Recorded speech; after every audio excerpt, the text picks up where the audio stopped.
Hello students, welcome to your channel. Please like, share and subscribe your own channel School Studies. School Studies is pleased to announce the launch of our educational website Patel Section. After years of hard work and dedication, we are delighted to officially announce the launch. Our goal with this website is to provide our students with an easier way to learn the lesson and prepare for exams. The new website is interactive and gives better access to NCERT solution, GSEB solution, Kids Zone and general knowledge courses and quiz. We will be constantly updating our content with helpful information, articles, blogs, newsletters, new course announcements. We hope you find the new website with a fresh look, easy to access information. For any question, suggestion, feedback or comments, please contact us today. Today we will see a video related to NCERT solution for class 7 Social Science History Chapter 4 The Mughal Empire. So let's solve textbook exercise. In that the first question is match the following. So this is the A part and this is the B part. Mansab is rank. Mongol, Uzeb, Sisodia, Rajput Mewar, Rathor, Rajput Marwar, Nur Jahan, Jahangir, and Subedar, Governor. Next question is fill in the blanks. In that the first one is the capital of Mirza Hakim, Akbar's half brother, was Kabul. The 5 Deccan sultanates were Berar, Kandesh, Ahmednagar, Bijapur, and Gokulnda.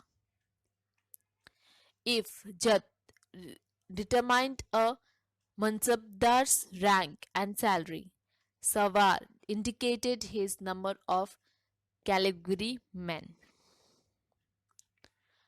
Abul Fazl, Akbar's friends and counselor, helped him frame the idea of Shul-e-Kul so that he could govern a society composed of many religions, cultures and castes. Next question is, what were the central provisions under the control of Mughals? The central provisions under the control of Mughals were Delhi, Kabul, Mewar, Sindh, Marwar, Gujarat, Bengal, Bihar, Orissa, Chittor and Deccan. What were the relationship between the Mansabdar and the Jahangir? Mansabdars received the salaries as revenue assignments and called Jahangirs, which were somewhat like Iqtas. The Mansabdars did not actually reside in or administer their Jahangirs, rather they only had the rights to the revenue of their assignments, which was collected for them by their servants, while the Mansabdars themselves served in some other parts of the country. What was the role of Zamindar in Mughal administration? Zamindar was a term used by the Mughals to describe all intermediaries, whether the local headman of a village or any powerful chieftain. The role of the Zamindar in Mughal administration was to collect the revenues and taxes from the peasants that were a source of income for the Mughals. They acted as an intermediate between the Mughals and the peasants, and in some areas the Zamindars exercised a great deal of power. How were the debates with religious scholars important in the formation of Akbar's idea on governance? During the 1570s, Akbar had a discussion on religion with the ulama, Brahmins, Jesuit priests who were Roman Catholic and Zoroastrians. This discussion took place during his stay at Fatehpur Sikri in Ibadda Khana. Akbar was interested in the religion and social customs of different people, and his interaction with the people of different faiths made him realize that their teachings created divisions and disharmony among his subjects. Thus, Akbar came up with an idea known as Shul-e-Kul, which focused on a system of ethics, honesty, justice, and peace. Abul Fazl helped Akbar in framing a vision of governance around his ideas of Shul-e-Kul, which was also followed by Jahangir and Shah Jahan as well. Why did the Mughals emphasize their Timurid and not their Mongol descent? From their mother's side, the Mughals were descendants of Jenghis Khan, died 1227. The Mongol rulers who ruled over parts of China and Central Asia. From their father's sides, they were the successor of Timur, died in 1404, the ruler of Iran, Iraq, and modern day Turkey.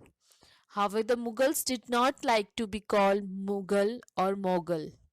This was because Genghis Khan's memory was associated with the massacre of innumerable people, but the Mughals were proud of their Timurid ancestries.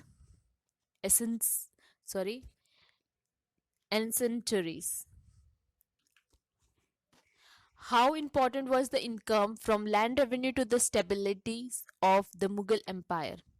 The income from land revenue played an important role in establishing stability in the Mughal Empire. It strengthened the economic system of the empire. The money collected was invested in building forts and was for the welfare of subjects. Its importance can be easily ascertained for the fact that Todar Mal, Akbar's revenue minister, took 10 years prior to carry out the proper calculation of land revenue. Why was it important for the Mughals to recruit Mazamdars from diverse backgrounds and not just Turanis or Iranis? It was important for the Mughals to recruit Mazamdars from diverse backgrounds and not just Turanis and Iranis because the empire had expanded to encompass different regions and provisions. Thus, it was needed to provide stability to the empire. The problems of common folks would be understood better by the people living with them. Mughals also didn't want people to rebel against them on the issues of privileges to Turanis and Iranis. They came to here to rule, so they needed to respect the diversity of the country in order to have a control over it. This was chapter 4 of NCERT solution of class 7 social science. I hope you like my videos. Thanks for watching my video. Thank you. Please leave comment, question or doubts in comment section if you have any, or you can drop a mail to us. You will find my email ID at the end of this video. You can also join us on Facebook page, follow us on Instagram, connect us on LinkedIn or tweet us on Twitter. Thanks for watching my video. Thank you.